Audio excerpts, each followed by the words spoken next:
Guys, great game for the Saints, of course, led by quarterback Drew Brees. Let's go to the beginning first. A rough start. The bounces weren't going your way. Down by 14, this team once again showed some character. Yeah, you hate to start off the game that way, and they got an opportune, tip pass and fell into Rondé's arms, and he ran it down to the 10-yard line, and then they scored the next play. So all of a sudden, you've kind of put yourself behind the 8 ball, but we tried to focus on putting a drive together. Unfortunately, they came right back and scored another touchdown. So like you said, down 14-0, but there's no panic. We knew what we needed to do offensively. We were going to stick with the game plan. We wanted to run the football effectively. We wanted to mix the run and the pass, hopefully have some big play opportunities, and we were able to rattle off 4 consecutive touchdown drives there in the latter part of the first quarter and then the second quarter, which I thought was obviously a great way to start off that first half. Not too shabby. Your second quarter, one of your best quarters as a New Orleans Saint. I mean, drives of 80 yards, 79, 72. You only had 5 incompletions in the first half. What happened in that second quarter? It seems like everything just started to gel with your receivers. Yeah, and here's the thing. We got into some third and long situations, but we were able to convert. And it was just, hey, we were all on the same page, all working together. O-line did a great job in both the run game and the pass game, but especially in those third and long situations where they got to hold up for a little while, and receivers are working to get open downfield. And, we just executed our offense. You get the lead.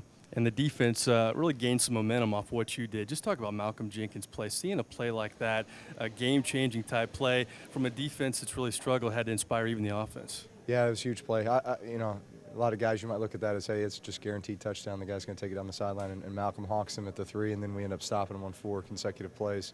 Then we get the ball right back, and we go down and score. So, unbelievable individual effort on his part, and then the whole defense just, bolstering up and coming up with that huge goal line stand, and it was a big momentum shift in the game. That's your old teammate Vincent Jackson from San Diego. You think he'll hear about that in the other locker room? I don't know. He had a heck of a game. He had probably one of the biggest games of his career. He played great. Their whole team played great. It was a hard-fought game all the way around. Just talk about Drew. Joe Vitt taking over. Aaron Cromer wins his last 2 games. How will that change the dynamics of this football team now? You know what? I think we just continue on that upward ascent that we're on. We've gotten a little bit better each week, and that's always the goal. We want to continue to do that.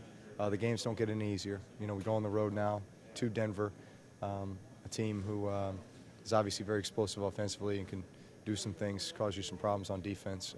Sunday night football, obviously a primetime game. We just want to continue to get a little bit better. We're on a win streak now. We got 2 in a row. We'd like to make it 3. All right, we do this after every game, but we have a new segment, the Twitter question of the week. Every week a Saints fan has a chance to tweet you a question. We pick the best one. We have Kathy Broussard, Kathy Martin from Broussard, Louisiana. She asks, what's on your playlist before a game? What songs pump you up in pregame? Any songs stand out that kind of get you ready for a game? It's interesting. I don't listen to, like my own personal, iPod or whatever prior to the game. I usually I'm sitting there running through plays and defensive looks and, that kind of thing over and over in my head. Each stadium you go to, it's always interesting because you go out for pregame and, everybody's got their own mix of music. I can say this, I'm an 80s fan. I'm an 80s genre fan. You can ask anybody on the team when they go into the weight room and 80s are playing, they know that I'm there and I'm the one who turned it on. That's old school for you. You were only born in 79. Born in 79, yeah. I missed my generation, I think. I kind of grew up in the 90s, but I missed my generation by a decade.